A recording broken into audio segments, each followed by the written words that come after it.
OK, donc lecture 6, qu'est-ce qu'on rajoute ici? Les sextolets. Sextolets, en fait, c'est 6 coups par temps. C'est comme si je faisais 2 triolets, mais qui durent juste un demi-temps chaque. Donc, on est plus rapide ici. Donc, c'est un peu, encore une fois, comme si je divisais mon temps en deux. Donc, 1 et 2 et triolet, triolet, triolet, triolet, tri. OK? Donc, exemple, ma première mesure, triolet, triolet noir.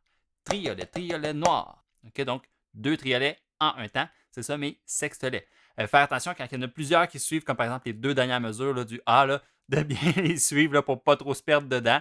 Donc, 2 croches. Triolet, triolet, triolet, triolet, triolet, triolet, triolet, triolet, triolet, triolet, triolet, triolet noir. Ouh! Je me suis pas trompé. Pour encore moins se tromper, c'est sûr qu'en comptant 1 et 2 et ça l'aide. Donc, encore les 2 mêmes mesures.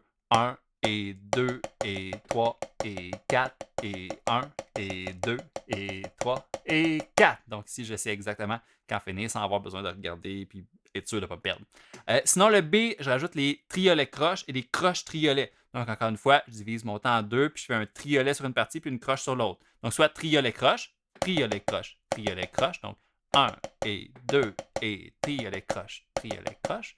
Ou le contraire, croche triolet. Donc croche, triolet, croche, triolet. 1 et 2 et 1. OK?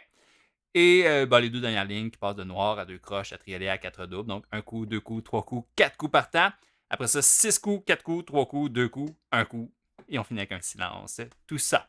Donc ça, c'était pour notre lecture 6. Lecture 7, on prend tout ce qu'on a déjà vu, les 2 croches, les 4 doubles, les triolets. Ce qu'on rajoute de nouveau, par exemple, dans le A, la dernière ligne, il y a des triolets aussi, mais qu'on a mis des demi-soupirs dedans. Ça fait que j'enlève une note de mon triolet. Donc, dites quand même le mot triolet sur chaque, puis jouez pas ceux qui ont un silence. Donc, mettons les premières mesures là, de la dernière ligne de A. Triolet, triolet, triolet, triolet, triolet, triolet. OK, donc on skip ceux qui sont remplacés par un petit demi-soupir.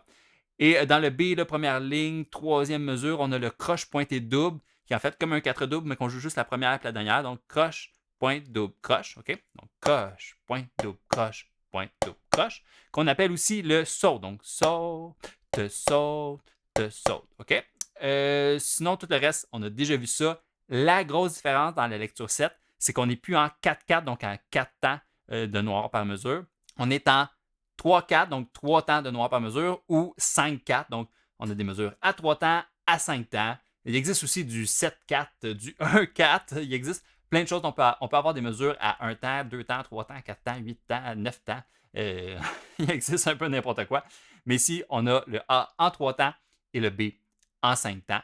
Donc, mélangez-vous pas là-dedans parce qu'on a dans le A 3 temps par mesure, donc il y a un petit peu moins de figures que d'habitude. Et dans le B, c'est 5 temps par mesure, donc plus de figures par mesure.